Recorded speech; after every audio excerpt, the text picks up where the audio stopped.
Why do we have to hear about mass shootings happening so often?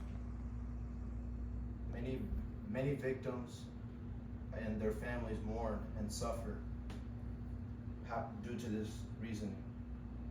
So it's from deaths to police brutality to school shootings. I've seen it all.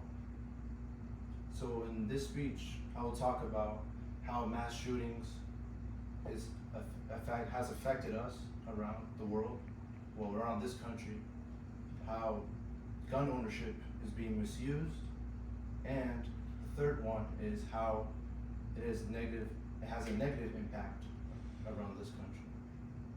So the first one is about the mass shootings. Well, we all know that in the Marjorie Stoneman Douglas High School shooting in 2018, where 17 students and staff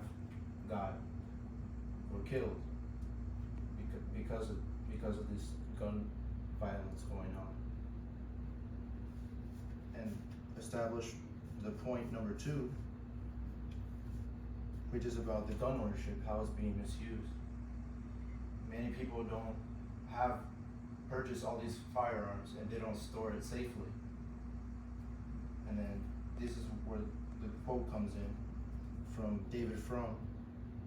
He says, "Weapons Americans buy to protect their loved ones are the weapons that end up being discharged into a loved one." So for this example, we can see that many people misplace guns, and things like this can happen without even realizing. So the third problem, which is it doesn't matter about your race, gender, or mental health issue. Everyone should have or be safe equally. Because many people treat people different because of certain circumstances, where there's some circumstances we can't control, or we don't have no control over. So a fact from the Sandy Hook promise states, Black youth are 4 times more likely to be killed with guns than their white peers. Because often people are still not prejudiced, but have racial reasonings against others, even though we're supposed to treat people equally going forward. So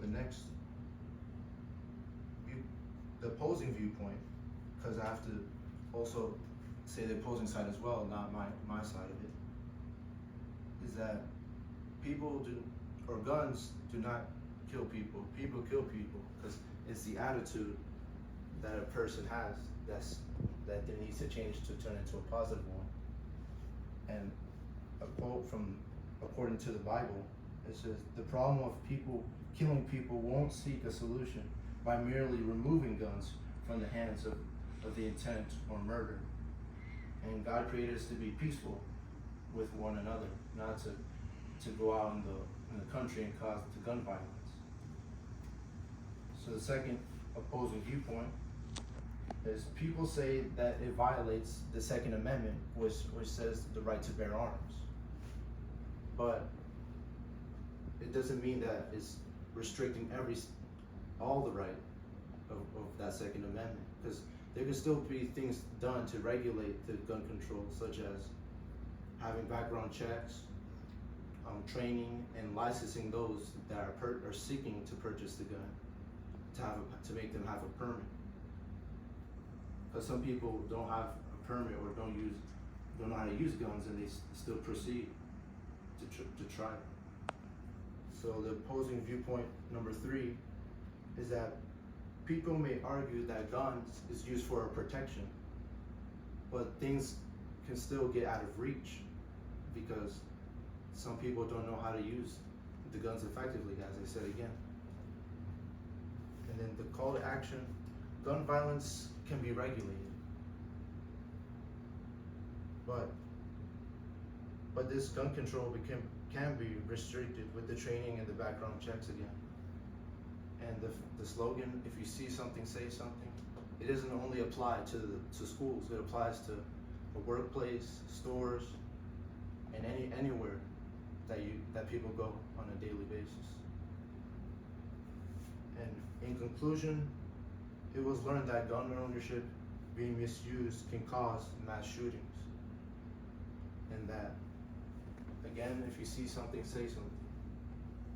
But the firearms, if you don't keep the firearms under control, the number of deaths will skyrocket. And that's how things are. We should do something to persuade people to make a change. Thank you for listening to my persuasive speech.